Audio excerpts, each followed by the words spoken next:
Join Sid for this edition of It's Supernatural. Bienvenue Saint-Esprit. Viens et coule dans cette émission. Mon invité est décédé médicalement, est allé au paradis puis en enfer. Mais Dieu l'a renvoyé pour un temps comme celui-ci. Pourquoi ? Pour expliquer son récent rêve et sa vision prophétique. Le rabbin Félix a travaillé pour l'Assemblée de Dieu en tant qu'expert du Nord-Est sur Israël et le peuple juif. Rabbin Félix, il y a quelque chose que je dois vous dire. L'une des choses les plus bouleversantes dans le christianisme est qu'il y a tout un groupe de bons chrétiens qui croient en quelque chose appelé théologie du remplacement. Expliquez ce qu'est la théologie du remplacement et pourquoi elle est sortie du gouffre de l'enfer. Vous voulez dire que le gentil a remplacé le juif? L'Église est devenue le nouvel Israël spirituel et abrège Israël de l'appel divin et de la destinée prophétique qui sont tissées dans toutes les Écritures?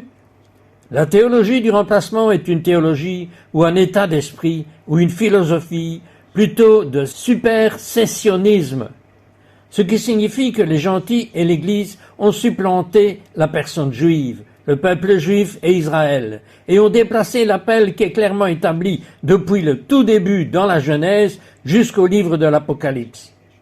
L'appel du peuple juif dont Romain parle, ou l'appel irrévocable, il s'agit d'une tentative odieuse et maléfique du diable, non seulement de voler à l'Église sa destinée, mais aussi de détruire le peuple juif et également de voler à Israël la destinée que Dieu lui a assignée.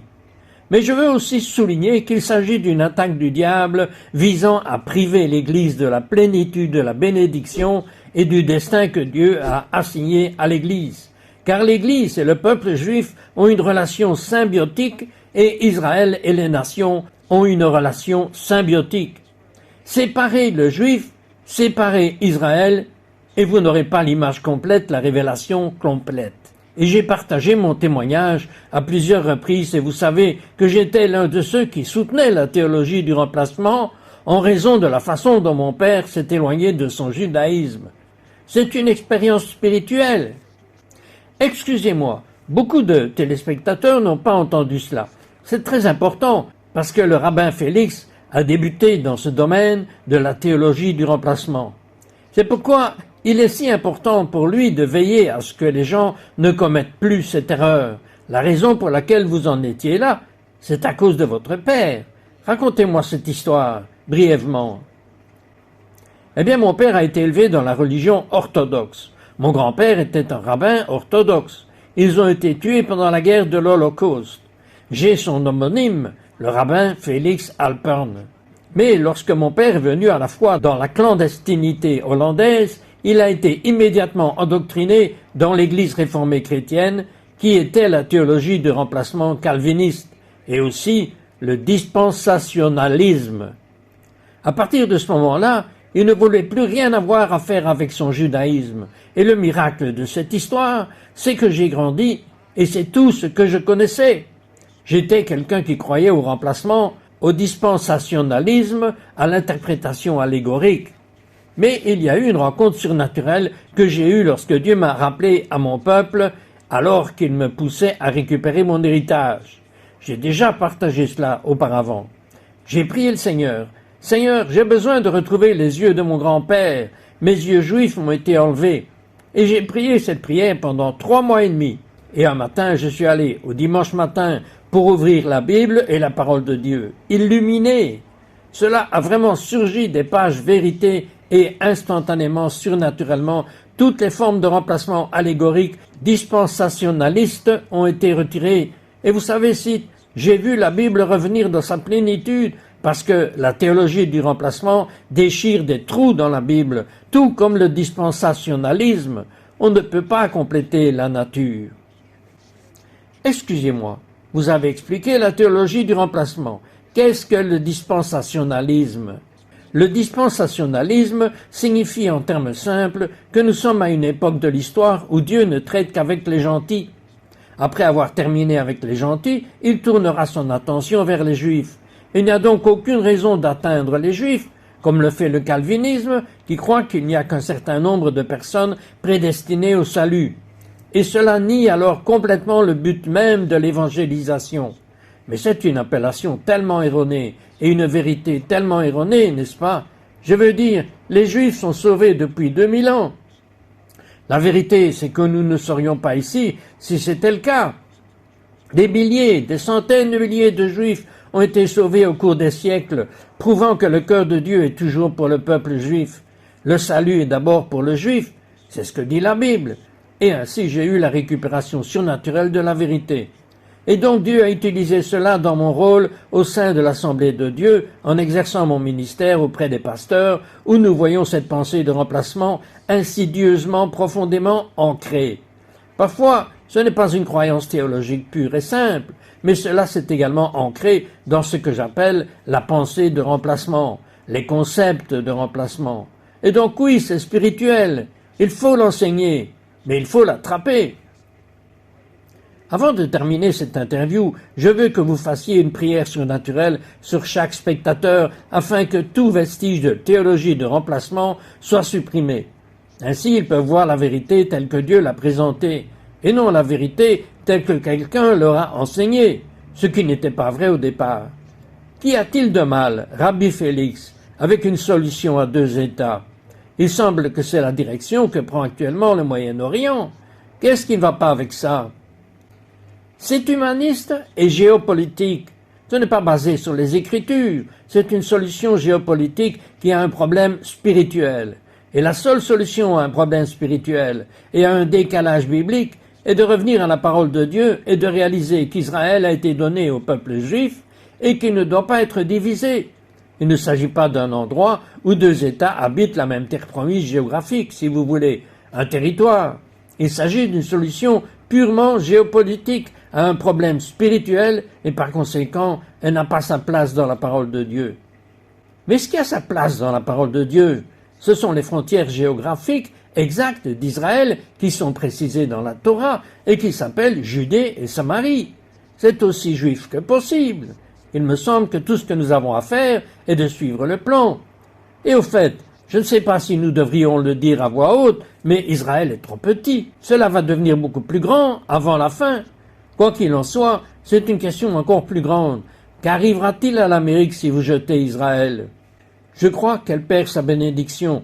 Je veux dire, Genèse 12, verset 3 est le marqueur le plus fondamental que nous puissions citer. Ceux qui bénissent les Juifs seront bénis et ceux qui maudissent les Juifs seront maudits, y compris Israël. L'Amérique a pour vocation de se tenir du bon côté de l'histoire. Et je crois qu'il y a eu de nombreuses bénédictions tout au long de l'histoire de l'Amérique. Quand Israël a été soutenu et que les principes bibliques, les principes judéo-chrétiens et ce qui est dit dans la Torah et le Tanakh, il y a eu une bénédiction. Une nation qui s'attaque à Israël s'attaque à Dieu. Cela va à l'encontre de l'alliance, des dispositions de l'alliance.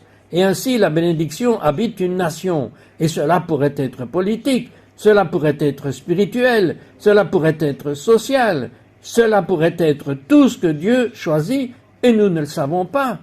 Les bénédictions et les malédictions arrivent dans tous ces domaines. Et donc oui, on court à la catastrophe. L'Amérique va sombrer dans le chaos si elle tourne le dos à Israël. Ce que je ne crois pas. Mais si elle le fait, cela arrivera. L'histoire l'a prouvé à maintes reprises. Vous savez, vous avez écrit un livre sur Israël. C'est à cause de votre passé. C'est de cela que vous étiez spécialiste. De la façon dont une église se rapporte au peuple juif depuis un certain nombre d'années avec la dénomination de l'Assemblée de Dieu. Et vous avez écrit ce livre sur Israël. Je suis convaincu à 100% que si vous vous trompez sur Israël, vous vous tromperez même sur tous les points importants.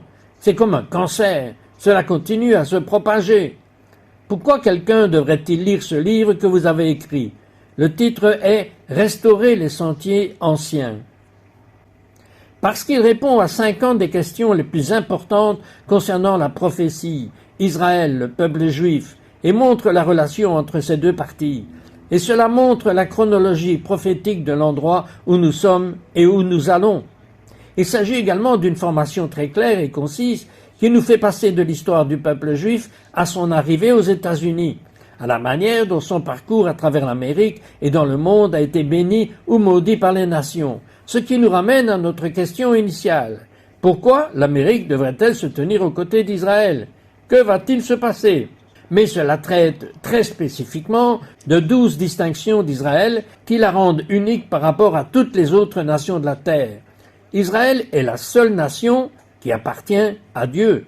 Dieu est propriétaire de la terre et le peuple juif en est le gardien exclusif et incontesté. Personne ne peut les remplacer. Israël est la seule nation qui apparaît tout au long de la Bible, de la Genèse à l'Apocalypse. À la fin des temps, cite, toutes les autres nations déclineront, toutes les autres nations tomberont, y compris l'Amérique, mais une nation s'élèvera au sommet. Daniel parle de cela dans ses prophéties. Une montagne qui s'élèvera au-dessus de toutes les autres nations, qui frappera toutes les autres et qui s'élèvera au-dessus des discussions sur le royaume messianique. Et où sera établi le royaume messianique? En Israël. Ainsi, Israël est un pivot pour tous les autres événements prophétiques. Et donc, nous vivons si près de la fin des temps que toutes ces prophéties sont comme des pointes prophétiques, maintenant si condensées, que c'est pourquoi c'est si intense aujourd'hui. Alors, quiconque veut comprendre la théologie du remplacement, l'appel de Dieu sur le peuple juif, l'appel irrévocable, que signifie l'élection? Que signifie que le peuple juif est l'élu de Dieu? Qu'est-ce que cela signifie réellement? Ou simplement, que signifie que le peuple juif est le peuple élu? Beaucoup de gens se demandent pourquoi les juifs sont plus aimés que les gentils. Je dis qu'ils ne le sont pas, que Dieu aime autant les juifs que les gentils. Le père, Abba, aime ses deux enfants, juifs et non juifs. Mais il a un appel envers le peuple juif et il a un appel envers les gentils. Et je dirais que dans ce livre, vous découvrirez également en tant que gentil quelle est votre vocation. Et c'est une noble vocation. C'est un appel qui donne gloire à Dieu. Il n'y a aucune raison, par exemple, pour qu'un non-juif veuille devenir juif. En fait, de nombreux juifs disent « choisissez quelqu'un d'autre pour changer ». Soyons réalistes, ce n'est pas une tâche facile de vivre en tant que juif. Et la Bible dit que même le peuple juif est celui qui subit une double colère. Alors beaucoup de juifs disent « tiens, sois juif pendant un moment ». Non, mais cet appel est un appel glorieux. Cela rend gloire à Dieu lorsque les gens comprennent à la fois la véritable relation entre les juifs et les gentils. Ce livre expose tout cela dans un langage simple et facile à lire. Il suit une trajectoire de Béréchit, de la Genèse à l'Apocalypse. Et si quelqu'un lit ce livre, il le comprendra. Ils le comprendront. Cela atténuera l'antisémitisme. Cela alimentera un plus grand amour pour le peuple juif. Cela incitera les gens à soutenir Israël et à soutenir les ministères israéliens. Et ils comprendront également la destinée prophétique de l'Église. Eh bien, je vais faire une déclaration rapide ici. Je crois que c'est le plus grand appel des derniers jours. Et je suis un croyant juif en Jésus qui dit qu'il s'adresse aux gentils. Juste ce seul croyant en Jésus non juif. Il n'y a qu'un seul passage de l'Écriture. Le salut est venu aux gentils.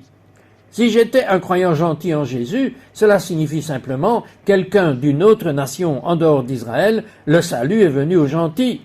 Je fais attention, comme une société de courtage en valeurs mobilières. S'ils le disent, faites attention. Souvenez-vous de cette publicité. Si le salut est venu aux gentils pour provoquer la jalousie du juif, c'est le plus grand appel de la planète en ce moment. Et cela s'intensifie tout le temps. Et je parle à la plupart des croyants non juifs et ils ne réalisent pas qu'ils ont l'un des appels les plus impressionnants de l'histoire de la planète Terre. Je vais vous dire quelque chose, Félix. C'est si important pour Dieu. Ce dont nous parlons, ce rêve que vous venez de faire, est si important pour nos téléspectateurs. Parlez-moi de votre rêve et de votre vision récente. Vous savez, Cite, depuis ma mort en 2019 et mon passage au paradis, le voile est toujours resté, je dirais, déchiré. C'est difficile pour les gens de concevoir ça et de comprendre parfois mes mots et le genre de vision et de rêve qui sont venus depuis mon époque, je dirais de l'autre côté. Mais ma vie est différente. J'ai été radicalement changé et transformé. Et donc les rêves et les visions pour moi sont très intenses. C'est une période intense parce que mon esprit part, si vous voulez. Quand je dis que je suis au-dessus, mon esprit peut aller dans des endroits où, avant ma mort, ce n'était jamais comme ça. Et donc parfois, comme je l'ai dit, je sens que je peux passer ma main à travers le voile et toucher le paradis. Cela semble si réel. Et encore une fois, c'est ce qui s'est passé le 5 septembre. Cette nuit-là, j'ai fait un rêve, et dans le rêve, j'étais au-dessus de la terre, parce que j'étais emmené au-dessus de la terre dans le royaume spirituel supérieur. Et je regardais la terre, et une grande formation nuageuse a commencé à prendre forme, couvrant la terre entière. Et soudainement, elle s'est transformée en un énorme ouragan, qui a couvert tout le nord-est, le sud et l'ouest de la terre entière. Et les vents ont commencé à bouger et à se déplacer, et les choses et les lieux ont commencé à être déplacés. Puis le vent commença à souffler si fort du sol sur la terre qu'il se transforma en une énorme tempête de poussière. Je me souviens avoir même cherché des photos de la tempête de poussière ou des tempêtes de Dust Bowl dans les années 1930, parce que c'est à cela que cela ressemblait. Une couverture complète de poussière qui recouvrait la terre et qui représentait la confusion. Cela signifiait que les choses bougeaient. Nous étions au milieu de choses en transition et en transformation dans les domaines spirituels. Et c'était sur le point de changer les choses. Et de la poussière sortit une armée de démons. Une armée de démons! Et Abaddon et les principautés, je les ai vus 2 fois. Je n'étais jamais mort auparavant. Mais depuis lors, je l'ai vu 2 fois diriger les démons. Et ils frappèrent le sol et commencèrent à chasser les âmes. Maintenant, pourquoi y aurait-il une telle intensité dans la chasse aux âmes à un moment comme celui-ci? De l'autre côté, il y avait une armée angélique, une puissante armée de Dieu. Les puissances du ciel sont intervenues parce que nous approchions ou que nous étions dans la saison, je crois, des derniers jours de la moisson qui a maintenant commencé et la parole du Seigneur est venue. Il est temps de dire ce que je m'apprête à faire. Nous sommes entrés dans la saison de la récolte finale. Soudain, les vents de réveil commencèrent à souffler et la poussière disparut. Mais la guerre avait commencé. La guerre avait commencé. Maintenant, je voudrais juste faire une préface. Je voudrais m'arrêter ici un instant. 2 semaines avant 57-86, l'année Rosh Hashanah de septembre, j'entendais des trompettes. Ce ne sont pas des sons de chauffard typiques ou caractéristiques de ce à quoi on pourrait s'attendre, mais des trompettes similaires à celles que j'ai entendues et vues lorsque je suis mort en 2019 et que j'étais au 3e ciel, et que j'ai vu un ange sonner de la trompette, et que le Seigneur m'a parlé du Covid-19 qui arrivait. C'était exactement au moment où cela arrivait sur la terre, et l'instruction du Seigneur pour moi, ma famille et les autres était de rester en mouvement jusqu'à ce que cela passe. Mais c'était un son et une expérience identiques et parallèles. Ceci est sur le point d'apporter des secousses, des criblages et la guerre, car la moisson apporte la guerre. Lorsque des âmes sont en lutte pour le royaume de Dieu, il y a une lutte dans le domaine spirituel pour ces âmes. Et nous le savons. Alors vous parlez de guerre dans le domaine invisible ou de guerre dans le domaine naturel. Je crois bien sûr qu'il y a une guerre spirituelle, mais cette guerre spirituelle va se manifester en temps réel dans des rencontres réelles, dans des manifestations réelles, dans des conflits entre les gens, entre, disons, la gauche, les athées, les agnostiques et les incroyants, contre le peuple de Dieu. Il va y avoir un affrontement violent entre ces 2 royaumes qui se manifestera en temps réel aujourd'hui, parce que cette guerre spirituelle sort de l'ombre, cite. Et maintenant, ça arrive en temps réel et on va le voir. Cela va se traduire par une plus grande violence. Cela va se traduire par des crimes odieux. Cela va se manifester par des choses qui vont nous faire tourner la tête et auxquelles nous n'aurions jamais pensé, comme le récent attentat à la bombe contre une église du Michigan, puis l'incendie de l'église, ou l'assassinat de Charlie Kirk par un homme possédé par un démon. C'est l'époque dans laquelle nous nous trouvons. Et je ne veux pas terminer ici en termes de malheur et de tristesse, car il y a une parole positive ici avec laquelle je veux terminer. Car Dieu dit, ok, la guerre est là. Maintenant, préparez-vous. Et la question est de savoir comment nous préparer, car Dieu nous a donné les armes de guerre.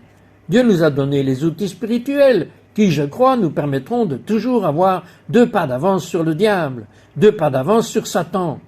La vérité, c'est que nous avons plus de puissance. Nous sommes des gens spirituels. Nous avons la puissance de Dieu, la puissance du Saint-Esprit, la puissance du sang de Yeshua, une puissance plus puissante que les sorcières, plus puissante que les démons, plus puissante que les principautés. Laissez-moi partager quelque chose très rapidement.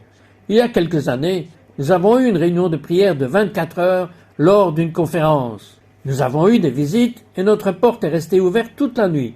J'y suis entré à 1 heure, j'ai oublié l'heure, mais des intercesseurs sont sortis et ont dit « Écoutez, nous devons arrêter, nous devons faire quelque chose. 3 sorcières sont venues sur notre propriété et elles se sont rassemblées en cercle et ont commencé à faire tout ce qu'elles pouvaient pour contrecarrer et détruire ce que nous faisions. » Ils ont dit « Qu'allons-nous faire ?» J'ai dit « Nous n'allons rien faire. » J'ai dit « Je vais vous dire ce que je vais faire. » Et je suis allé au petit cercle des sorcières. J'ai dit « Écoutez, vous êtes sur mon territoire. Les limites de cette propriété ont été sécurisées par la puissance de Dieu.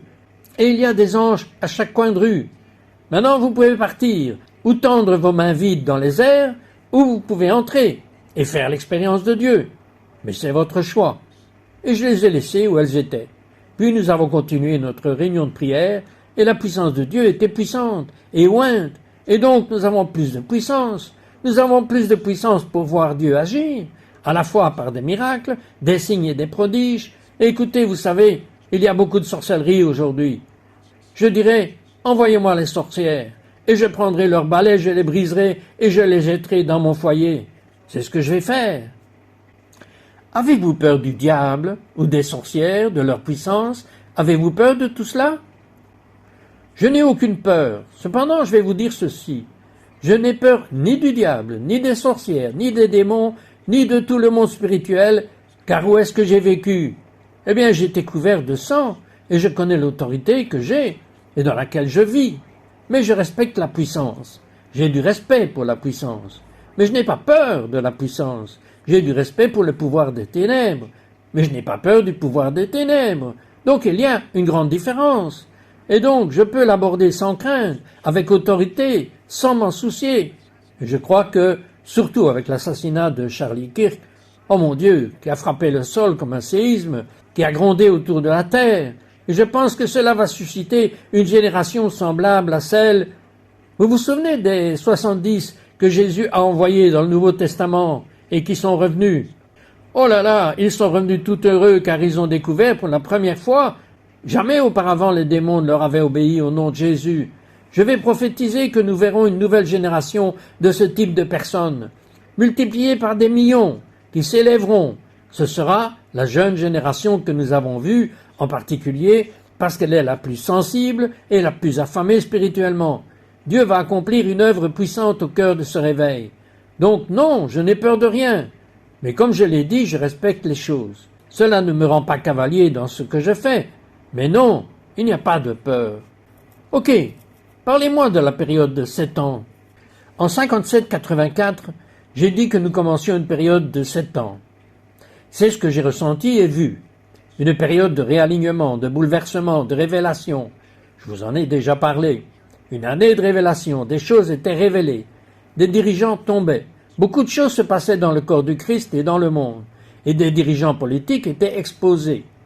Mais 57-84, si je puis dire très rapidement, si l'on part de là, prenons en compte la guerre du Hamas qui a eu lieu en 57-84.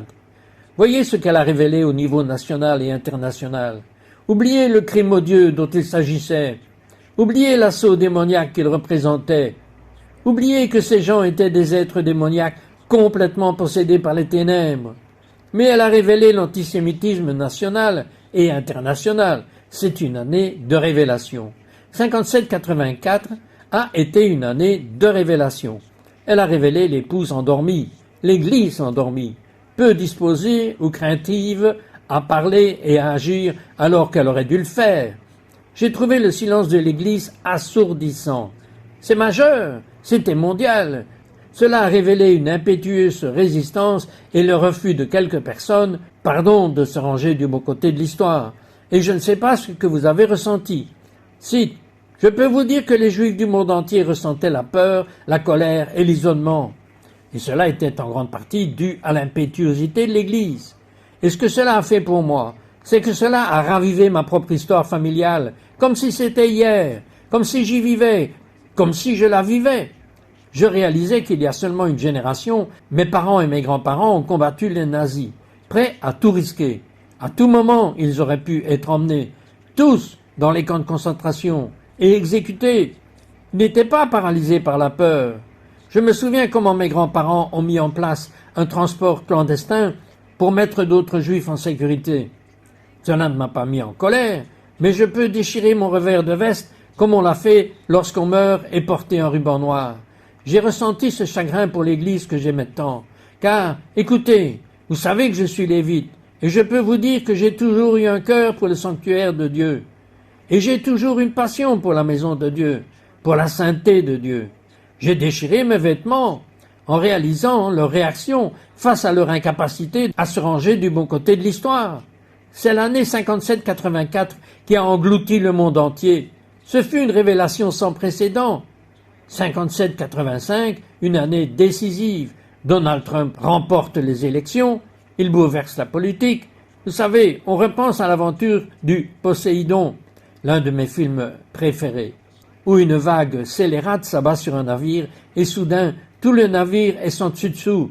Donald Trump est arrivé au pouvoir et a bouleversé la politique, ce qui a eu des conséquences mondiales, car il ne s'agissait pas seulement de politique nationale, mais de politique internationale. 57-85 a donc été ce que j'appelle une année charnière, un point de transition établissant un nouveau modèle.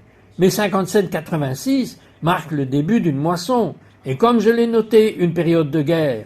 La vie va changer, radicalement. Dites-moi comment cela va changer, car nous sommes en 57-86, la nouvelle année juive. Comment voyez-vous cela? Changer? Je pense qu'en temps réel, des changements surviendront à mesure que l'intelligence artificielle fera son chemin.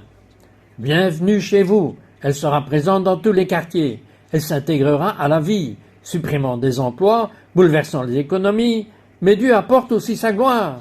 J'ai déjà dit que ces nouveaux partenariats, ce qu'on appelle les FPI, les fiduciaires de placement immobilier, les partenariats entre Wall Street et les constructeurs immobiliers, ils ont décidé de profiter de la faiblesse de l'économie car les logements sont inabordables.